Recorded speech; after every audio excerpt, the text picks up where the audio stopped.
In our last video, we tested out some $15 AliExpress drift adapters into the E46 chassis, and we took them out to the skid pan.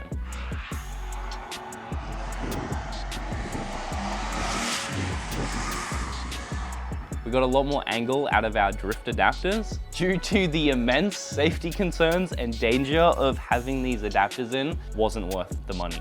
So I've gone ahead and bought a CNC 71 budget drift angle kit. It comes with everything you need: lower control arms, tie rod ends, lollipop bushings, fully fledged out angle adapter. In Australia, this costs about $1,200, and considering that's a budget option, it's definitely a step up from the $15 adapter. I do feel a lot more secure knowing that I have a specified kit that's made directly for the E46.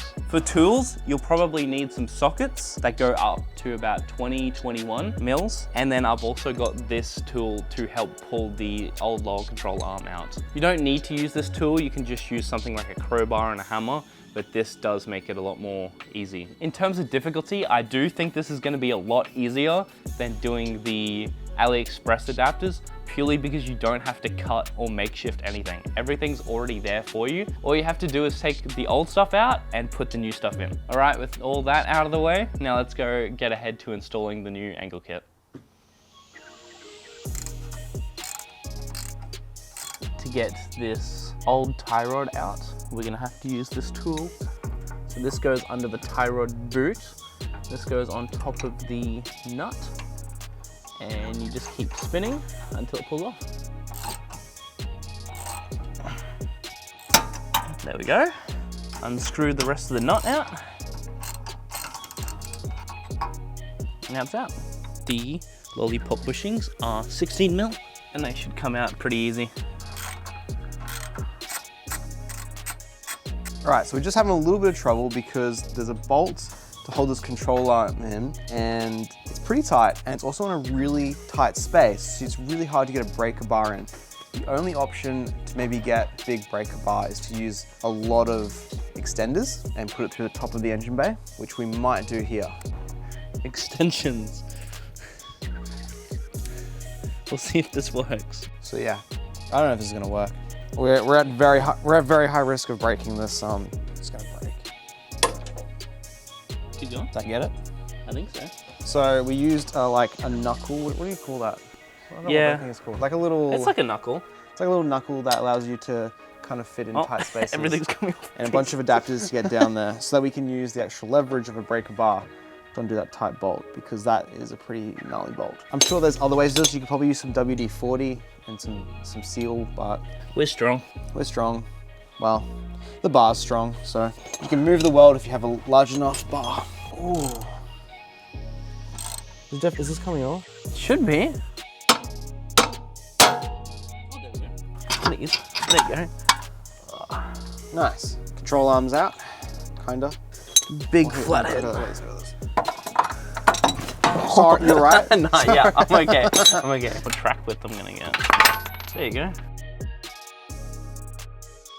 So this is the old tie rod. This is the one that we adapted, and we don't need this. So this is the new tie rod that we've got. We're gonna install this. There's a lot more extra adjustment that we have on either side, so we can adjust it toe in or toe out to what we need. This has already been adjusted to the factory stock, so we're gonna fit this in the car now. So you can see the length adjustment is a lot longer on the new one. That's because we're adding a little more track width to the actual car because of the lower control arm. Oh, we need a new boot. What does that really do though? Stops grease and going in. I mean, you had ages to get the new boot. You are despicable. You had ages to get the new boot. I will use electrical tape. Oh. This is the OEM lower control arm. It does feel heavier, but it feels a lot stronger. So as you can see on the new control arm, we have a lot more track width compared to the original one. That's supposed to help us come out a bit more so we don't hit anything when we have more angle. So I might start with putting the middle of the lower control arm in, then go to the lollipop, and then finish off fitting to the hub. That was a lot of big words to me. Is this gonna be a time-lapse moment? No, it's gonna be a this is getting all cut moment. So why are you recording? Oh, because in case something interesting happens. Did you take my freaking wrench? Yeah, I did. Oh. Oh, ow, that. Yeah, you deserve that actually. That's why I record. Oh, that's so much oil. His car leaks so much oil. This is a good idea, but I don't know how I'm supposed to do it. That's significantly more camber.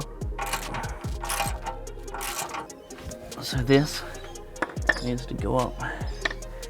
How do we push that up? Try and hold this. I gotta hammer it. Yeah, I know. Oh. So right now we're having trouble lining the poly bushing up with the control arm.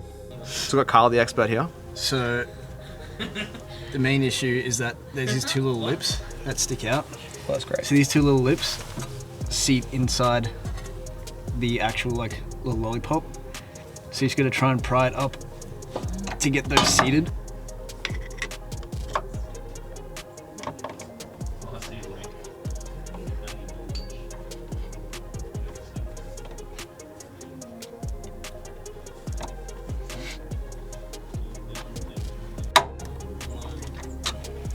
And that's it. And you slap a bolt in. Yeah, I just had to like contort my body.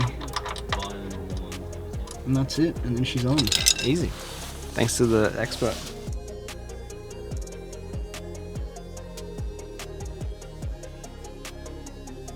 All right, chucking the first wheel back on. Let's get it on.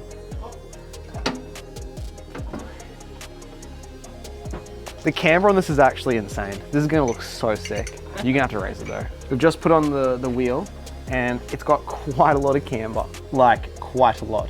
All right, so we've put the wheels on. Now we're just gonna lower the car.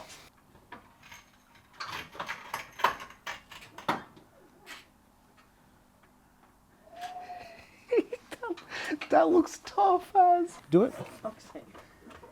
That's grind. No, you're good, you're good, you're good, you're good. No, you're good. Until he turns his wheel. Yeah. You're recording No, I Put it back can't. in, put it back in. Heart surgery, bro.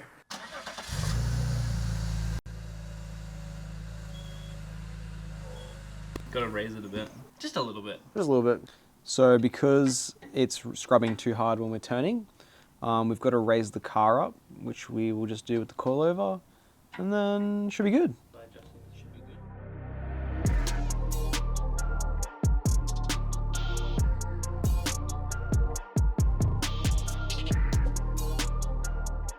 After giving the Angle kit a shakedown and a test drive, it's a night and day difference between the AliExpress $15 mod and the full Angle kit. While it's a lot more expensive, being at $1,200 compared to the $15, it seems so much more sturdy and stable, just in daily driving as well as going sideways. Yeah, spending that $15, like that got you more angle, but it was pretty dangerous. Cutting tie rods. Cutting tie rods is a adding problem. spaces.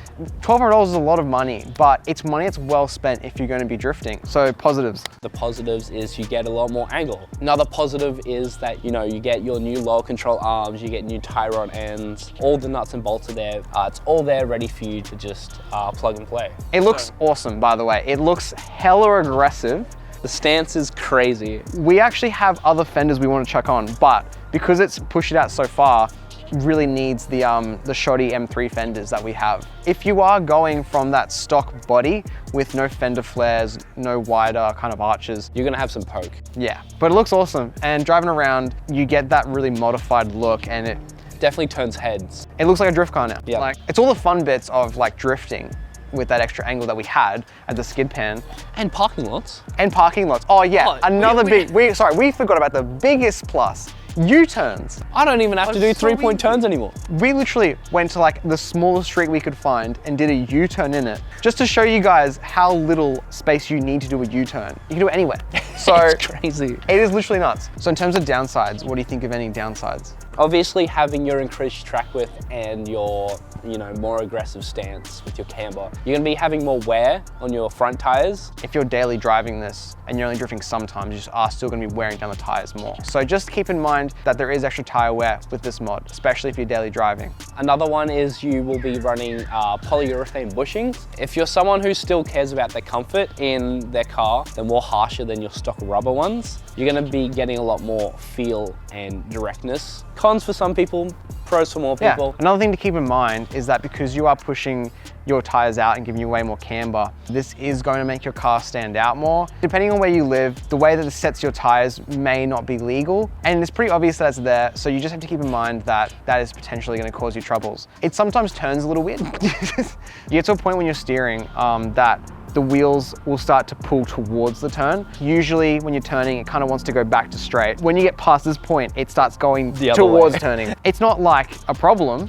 but you're just gonna catch you off guard a couple times. If anyone else drives your car, they're gonna be like, what is happening? There was a few difficult points on the install, and I would say it's a moderate difficulty on this one, just because there's a few technical bits and a bit of prying to get things in places. While it can be a little bit tricky and maybe a little bit daunting because you're dealing with suspension parts, it's actually not that at all difficult, and you didn't really need any special tools or anything. If you use Kyle's trick to get that poly bushing in, that works really well. That works really very handy. Yeah, that made it really easy to get them in. Small things like that, not difficult, but you just kind of have to know them. If you put your mind to it, you'll get this done. Not anything that should be super scary. In terms of price, the $15 AliExpress adapters, I don't think are an option. Don't consider them. Don't. Comparing this to stock, this is a pretty expensive mod, but you are getting a lot more angle compared to stock. You have to value whether you really need that extra angle. If you're not drifting a lot, you don't need this, you know what I mean? I think for a budget version 2, this is pretty good. You could spend up to $3,000 on an angle kit, so this is a pretty good kit for the amount of price. I think it does the job perfectly. The only thing we'll be watching is how long it lasts. We've only been driving this for a couple weeks, so in a year we might find that this actually sucks and it actually broke. So make sure to subscribe to us to see any updates that might happen to this kit. Or if I crashed. Or if he crashes. It was definitely worth it, especially coming from the AliExpress kit. This is a major upgrade, and I am super happy with how this turned out. This is a win. This is a win. This is a win. This is a win. It's not a bin. Let us know in the comments below what you think we should do to the E46 next. Make sure you subscribe so you stay updated with what we do. We've got tons of things to do on this E46, tons of things to do on our Miata and all of our other cars. But until then, thanks for watching.